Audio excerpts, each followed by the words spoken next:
EP or Caritas scholars led outreach feeding program in Diand. Dipaculo this Christmas Eve. Diand. Dipaculo Aurora. December 22nd, 2025 in a heartwarming PIE Christmas initiative. EP or Caritas scholars joined forces with youth from Dunedin and Diand Barangays to organize a community outreach feeding program at Diand.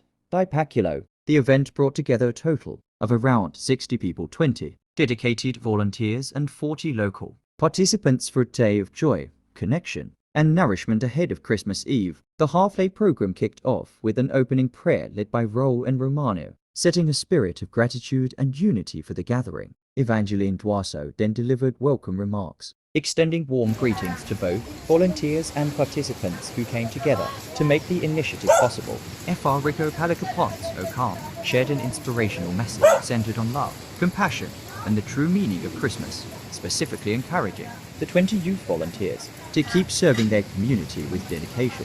MJ Lero followed with a Bible verse that reinforced themes of hope and solidarity, while Jovelyn Romano outlined the purpose of the program to address immediate food needs and strengthen bonds among neighboring barangays.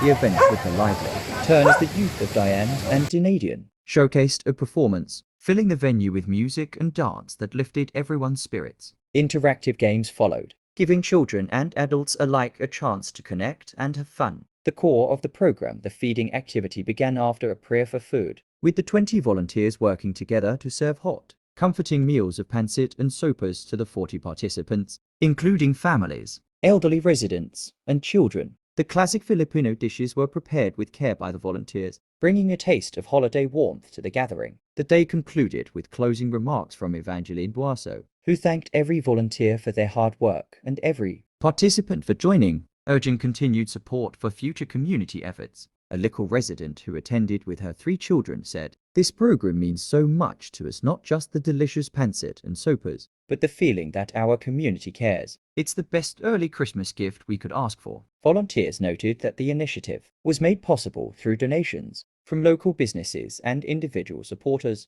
reflecting the community's deep commitment to looking out for one another during the holiday season.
13, 17.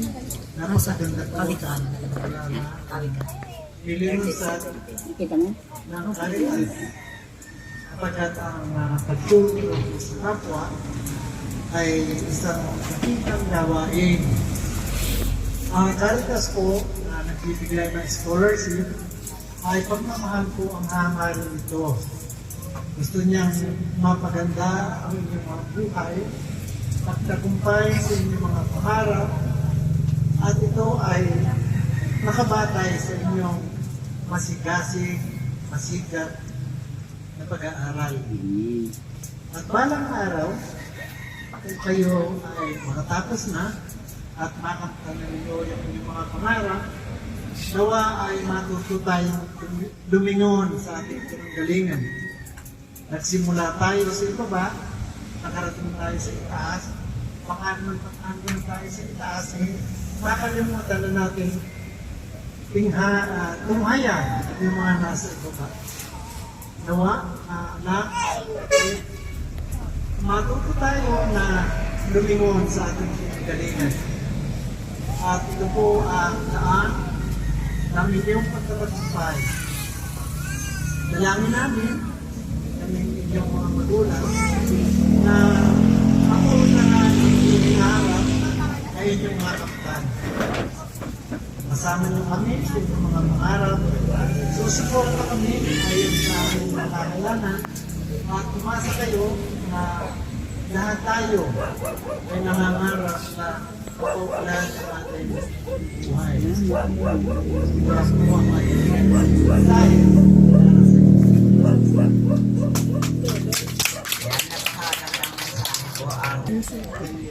Sige, magandang umaga po sa ating lahat. Masaya kami na nandito kayo.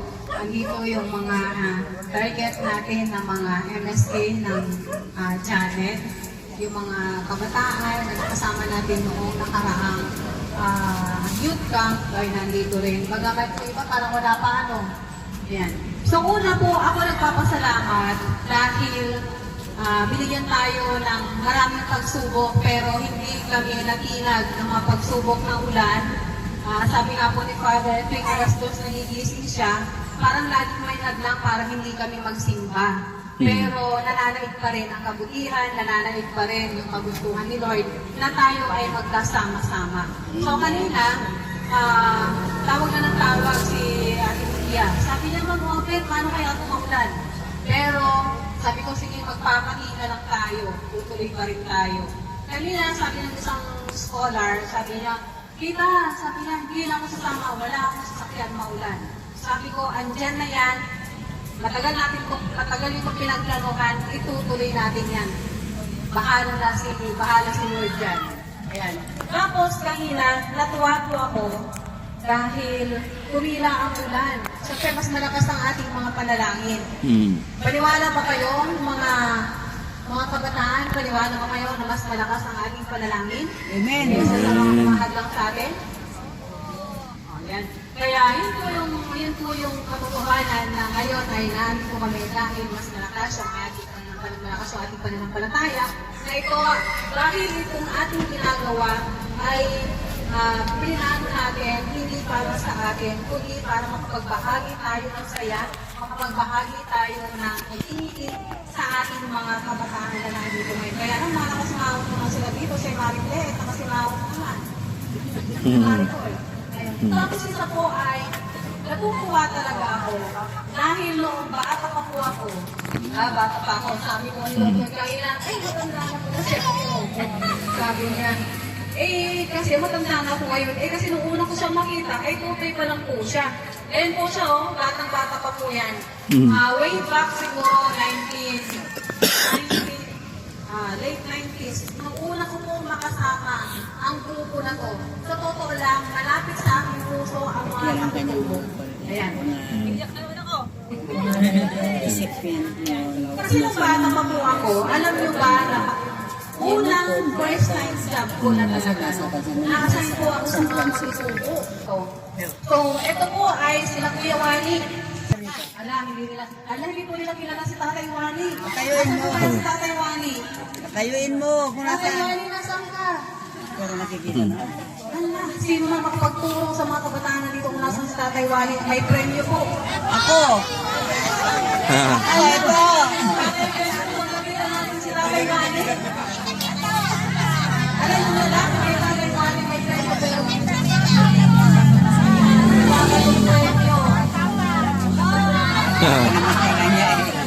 si Kuya Wally po, Kuya Wally pa namin nung araw yan kasi bata pa rin siya noon. Ayan. Si Kuya Wally po ay nakilala ko, bata pa rin ako. Ganago pa ako. Kuya Wally, ano? Maghahanap pa lang din ako ng mga tiga Janet Saray kasi wala naman ako natagpo tiga Janet na mga kapartner. Di ba? Ito So, sa na si Kuya Wally po ay noon pa ay Maglahi din po. nakasama din namin. Dahil ito po yung unang, sila yung mga unang pinagtimuran. Ano? So, sa mga, sila yung mga katutubo dito ng aming nakipabukayan. Kaya, matagal nila ako.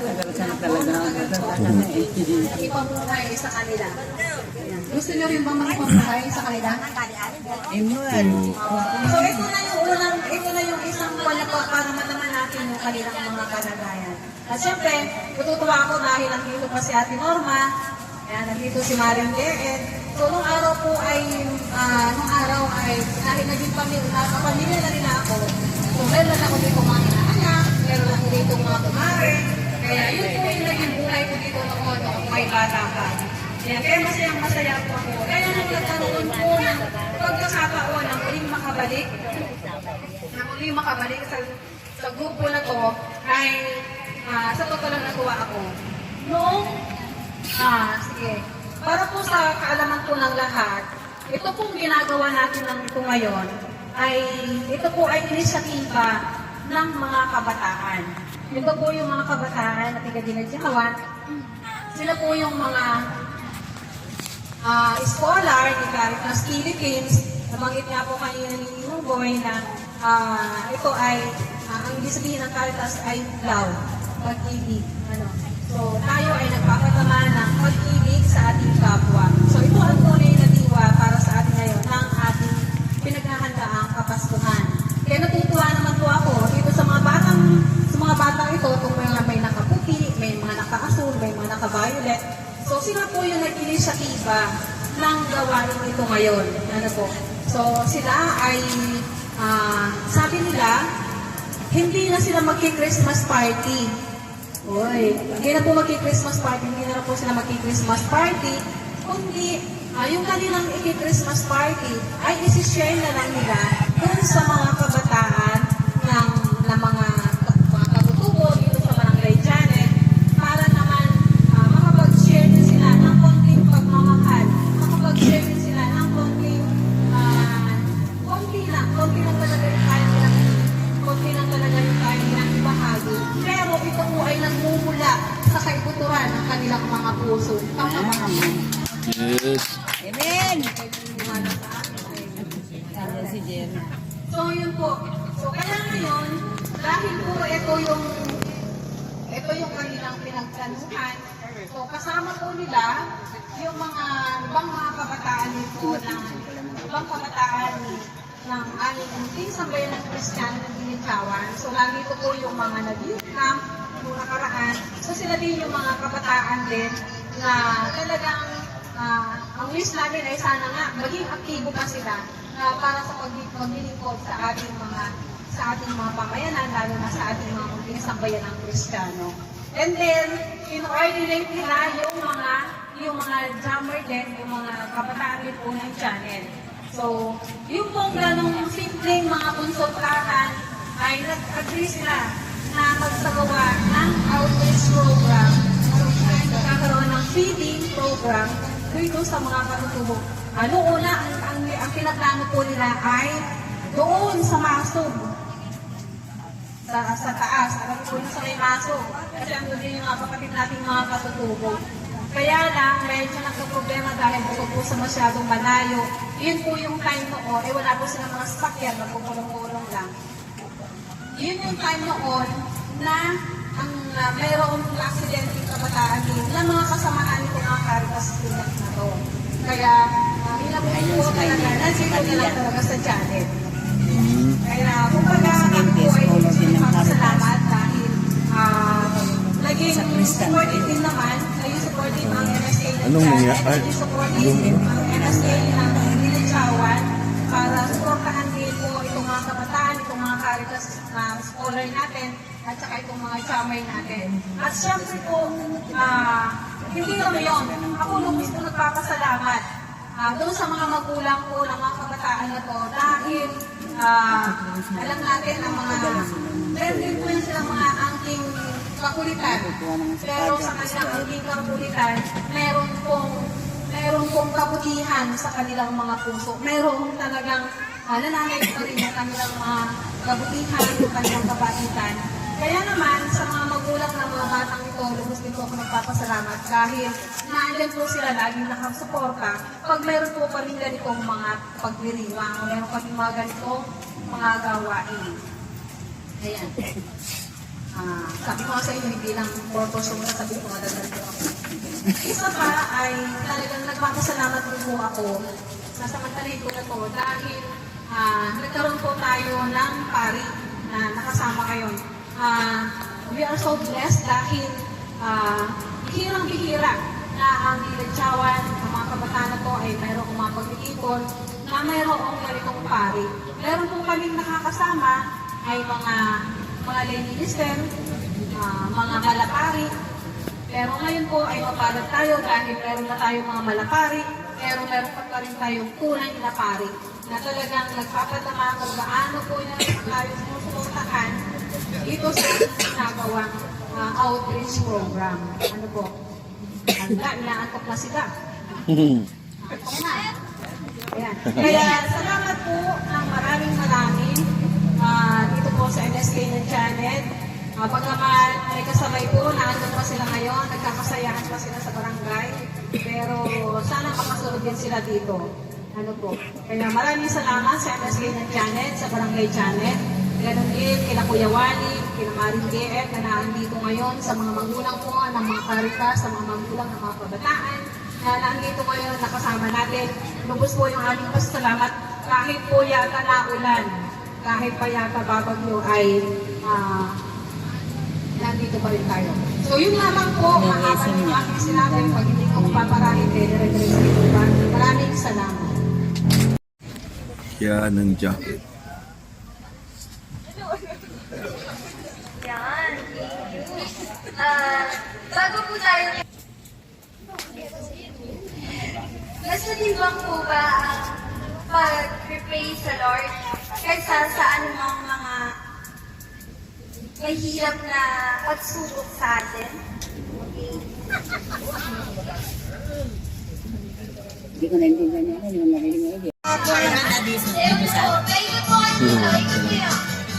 Mas malaki.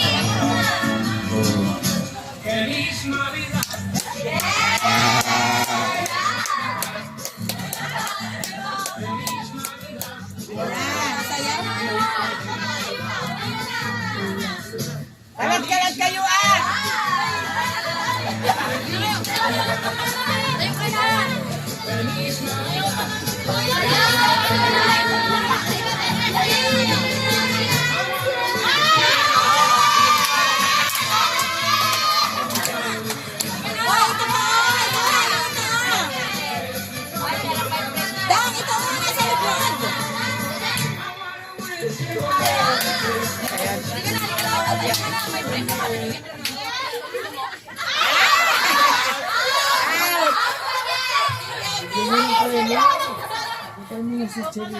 Yung out, bigyan na ng premyo. O, bigyan niyo muna ng ano para...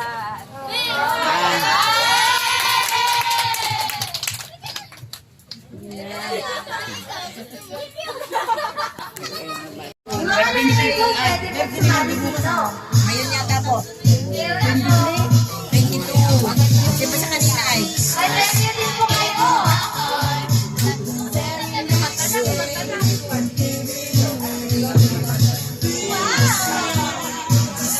Gusto nyo, head-head, sorry tayo.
Kahit na nakakita sa kayaw niya.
We wish you a Merry Christmas. We wish you a Merry Christmas. We wish you a Merry Christmas and a Happy New Year. The tidings we bring to you and your kid. We wish you a Merry Christmas and a Happy New Year. Now bring us some figgy pudding. Now bring us some figgy pudding. Now bring us some figgy pudding and bring it out here. The tidings we bring. Tess! Ma'am Tess! Ma'am Tess! Okay. Dapat pa namin. Baliktad na po, baliktad na.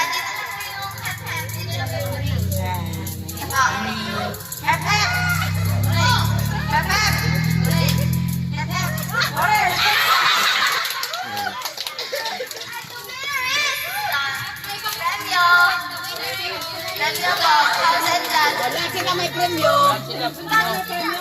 Lahat sila may premyo. Family picture muna tayo. Bago magbigay ng premyo. 1,